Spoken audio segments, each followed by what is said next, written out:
Hello students, आप सब कैसे हैं। मैं अजय कुमार आज आप लोगों को बिहार बोर्ड के क्लास 10th का NCERT प्रश्नवाली जो आप लोग का 15 प्रश्नवाली में जो प्रोबेबिलिटी दिया है यानी प्रायिकता, उसके बारे में आज हम लोग कंप्लीट थ्योरी का उसका अध्ययन करेंगे। प्रायिकता प्रायिकता को हम लोग इंग्लिश में प्रोबेबिलिटी बोलते हैं। यहाँ पर हम लोग प्रायिकता किसे कहते हैं, प्रायिकता का डिफिनेशन क्या होता है, इसका परिभाषा क्या होता है, हम लोग इसको समझेंगे। किसी घटना ई को हम लोग बोलते हैं इवेंट। इवेंट का अर्थ होता है घटना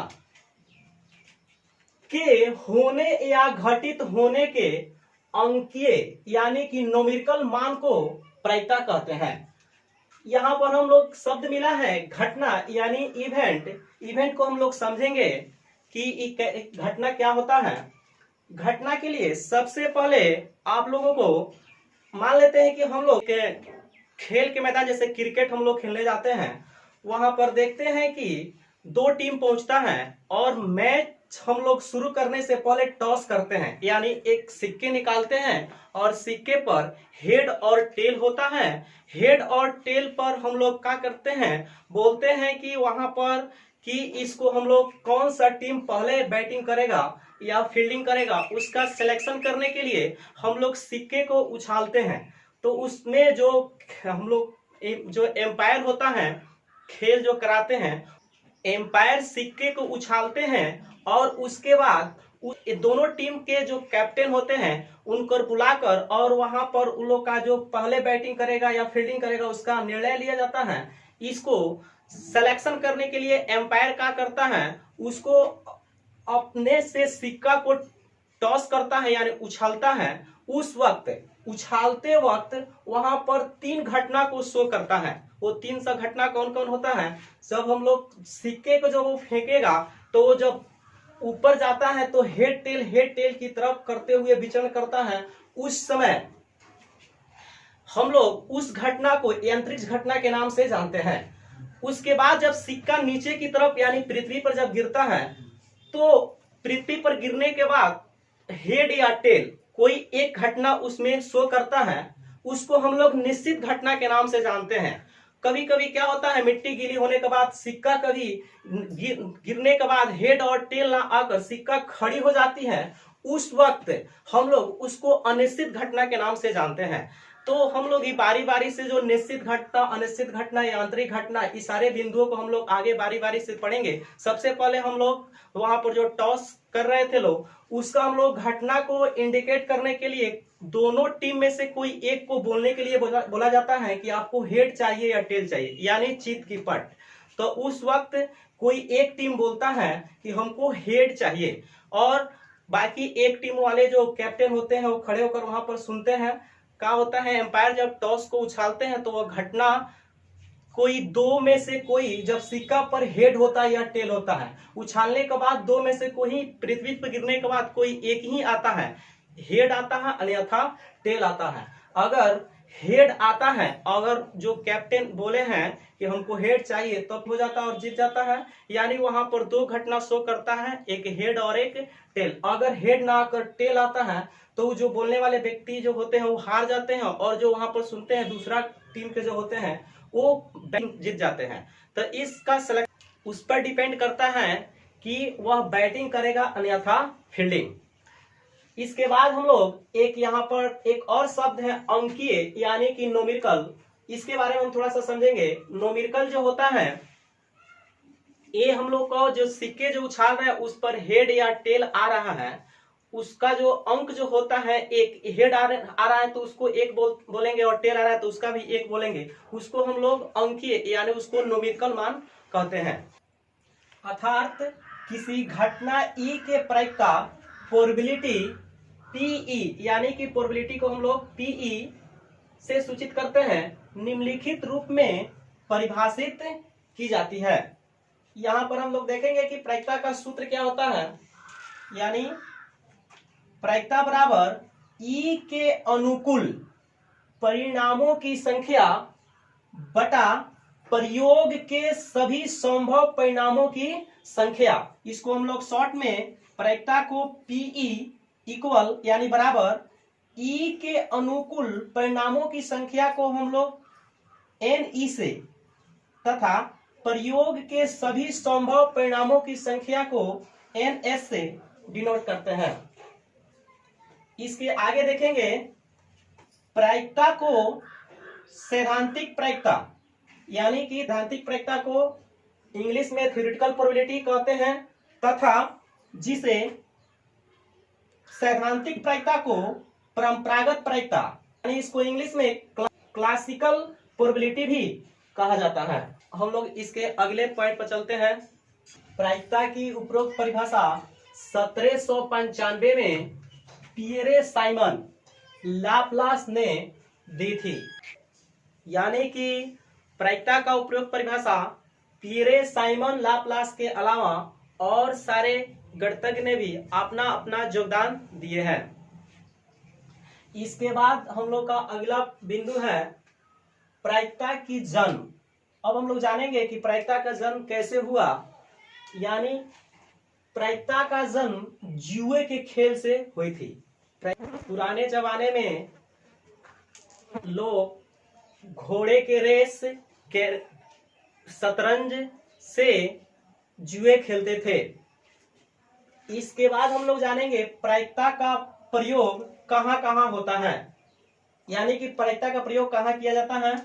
प्रायिकता का प्रयोग भौतिक विज्ञान, वाणिज्य विज्ञान, जैविक विज्ञान, मौसम का पूर्वानुमान आदि क्षेत्रों में हो रहा है।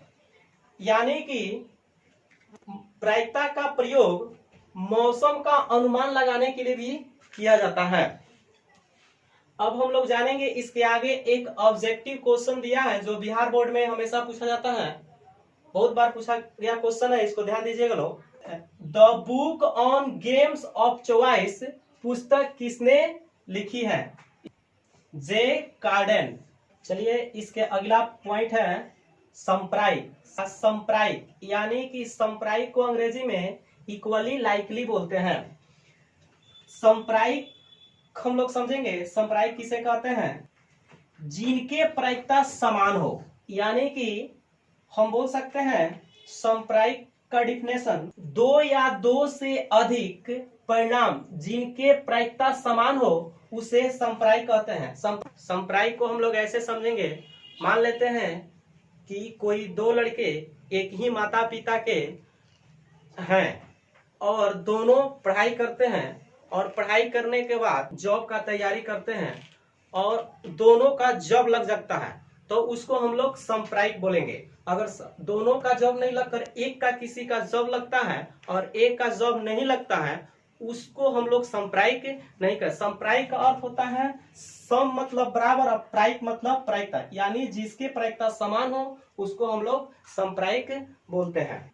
संप्रायिक को उदाहरण के तौर पर समझेंगे, जैसे एक सिक्का को यादृच्छया उछाले जाने पर परिणाम चीत और पट संप्रायिक है। आप लोग को बताया गया है पहले कि जब सिक्का को उछालेंगे तो उस पर परिणाम दो शो करेगा, एक हेड और एक टेल, जो दोनों क्या होगा संप्रायिक होगा। अब हम एक एग्जाम्पल के तौर पर समझेंगे, एक सिक्का पर चीत आने की संख्या को एन ई से, एन ई की संख्या बराबर कितना होगा एक सिक्का पर कुल संभव परिणामों की संख्या को हम लोग बोलेंगे एन एस, यानी इसका एक सिक्का पर एक हेड और एक टेल, एन एस की संख्या टोटल कितना हो जाएगा 2। हम बताए थे आप लोग को कि प्रायिकता का सूत्र होता है चूंकि पी बराबर एन ई बटा एन एस। एन ई की संख्या हम लोग निकाले हैं कितना जी 1 और एन एस की संख्या कितना निकाले हैं 2, यानी कि एक सिक्का पर चीत आने की प्रायिकता कितना होगा 1/2। इसके बाद एक सिक्का पर पट आने की संख्या, फिर उसको संख्या को हम लोग एन से, यानी एक सिक्का पर पट कितना बार आएगा तो एक बार बराबर 1 होगा। एक सिक्के पर कुल संभव परिणामों की संख्या बराबर एन एस, यानी एक सिक्का पर एक हेड और एक टेल कितना होगा आपका 2, यानी एन एस की संख्या कितना हो जाएगा 2। तो सिक्के पर पट आने की प्रायिकता निकालने के लिए क्या करेंगे, इसका सूत्र होता है चूंकि P बराबर Ni बटा NS, Ni की संख्या निकाले हैं 1 और कुल संभव परिणामों की संख्या कितना है 2, यानी कि एक सिक्के पर पट आने की प्रायिकता कितना हो जाएगा 1/2। सिक्के पर हेड को हम लोग चित बोलते हैं, इसको X से डिनोट करते हैं, और सिक्के पर टेल को पट बोलते हैं, उसको T से डिनोट करते हैं। यानी एक सिक्का पर एक हेड होता है और एक टेल होता है। एक सिक्के पर हेड और टेल होता है। मान लेते हैं कि ऐसे ही अगर 2 सिक्का को उछालते हैं तो उसका संभव परिणामों की संख्या कितना होगा। इसी तरह 3 सिक्के को उछालते हैं, इसी तरह 4 सिक्के को उछालते हैं, तो इसका परिणामों की कुल संख्या निकालने का एक सूत्र होता है 2 के पावर n। एक सिक्का में एक हेड होता है और एक टेल होता है, तो इसके आगे हम लोग इसका अगला सूत्र होता है 2 के पावर n, यानी कि n बराबर होता है नंबर को हम लोग हिंदी में बोलेंगे संख्या। यानी अगर एक सिक्का को उछालते हैं तो उसका कुल संभव परिणामों की संख्या कितना होगा, हेड और एगो हेड होगा एगो टेल होगा। इसी तरह अगर 2 सिक्का को उछालते हैं तो संभव कुल परिणामों की संख्या कितना होगा, तो 2 के पावर 2, n के जगह पर 2 रखेंगे तो 2 गुने 2 बराबर कितना होगा 2 दूना 4। इसी तरह अगर 3 सिक्के को उछालते हैं तो कितना होगा 2 गुने 2 गुने 2, यानी 2 दूना 4, 4 दूना 8, यानी कि 3 सिक्कों को उछालेंगे तो उसका कुल परिणामों की संख्या कितना होगा 8। आइए पासे वाले क्वेश्चन को देखते हैं। एक पासे को फेंकने से प्राप्त होने वाली परिणाम 1, 2, 3, 4, 5 और 6 समप्रायिक है। एक पासे पर संभव कुल परिणामों की संख्या यानी NS का मान टोटल कितना दिया है जी 6, तो यानी इसका NS का मान कितना हो जाएगा 6।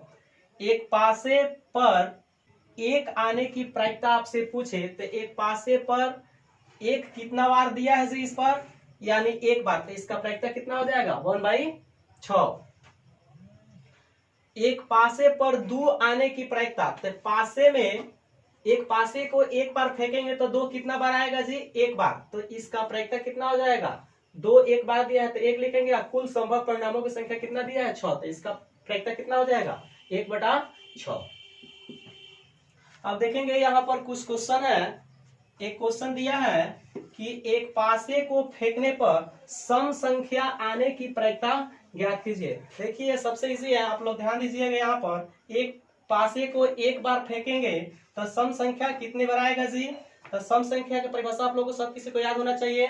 यहाँ पर एक 2 सम संख्या है, एक 4 सम संख्या, एक 6 सम संख्या है। एक पासा को एक बार फेंकेंगे तो सम संख्या की संख्या टोटल कितना हो जा रहा है जी 3, 2, एक 4 और एक 6, यानी एक पासे पर सम संख्या आने की संख्या यानी एनी के मान कितना हो जाएगा जी 1, 2, 4, 6। ये तीनों में से कोई एक संख्या आ सकता है जो सम संख्या है, यानी सम संख्या का मान कितना है 3। और पासे पर कुल संभव परिणामों की संख्या NS का मान कितना है जी, एक पासे को एक बार फेंकेंगे तो कुल संभव परिणामों की संख्या कितना होगा जी 1 से लेकर 6 तक, यानी NS का मान टोटल कितना हो जाएगा 6। तो अपना का सूत्र होता है PE बराबर NE बटा NS, यानी NE का मान यहाँ पर दिया है कि एक पासे पर सम संख्या आने की संख्या, टोटल सम संख्या कई बार दिया है 2, 4 और 6, टोटल सम संख्या की संख्या कितना है 3। एक पासे पर कुल संभव परिणामों की संख्या NS के मान कितना दिया है, एक पासे को एक बार फेंकेंगे तो टोटल कितना बार घटना घट सकता है जी 6 बार, यानी NS का मान कितना दिया है 6। तो NE के मान दिया है 3, तो लिखेंगे NE की जगह पर 3, और NS का मान दिया है कितना 6, तो NS की जगह पर कितना लिखेंगे 6। इसको कटाएंगे तो होगा 3 एकम 3, 3 दूना 6, यानी कि पासे पर सम संख्या आने की प्रायिकता 1/2 होता है। इसके आगे हम लोग पासे पर कुल संभव परिणामों की संख्या निकालने का सूत्र देखेंगे। पासे पर कुल संभव परिणामों की संख्या निकालने का सूत्र 6 के पावर n होता है। अब हम लोग देखेंगे एक पासे को फेंकते हैं तो टोटल उसका परिणामों की संख्या कितना होता है 6। इसी तरह 2 पासे को फेंकेंगे, इसी तरह 3 पासे को फेंकेंगे तो इसका परिणाम कैसे निकलेगा। तो एक पासे को फेंकने पर 6 के पावर n बताए थे एक नंबर होता है, यानी 6 के पावर में n है, n के जगह पर 1 रखेंगे तो 6 गुने 1 बराबर कितना होगा 6। इसी तरह अगर n के जगह पर हम 2 पासा रखते हैं तो 6 के पावर में 2 यानी 6 गुने 6, 6 में 6 से गुना करेंगे बराबर कितना होगा 36।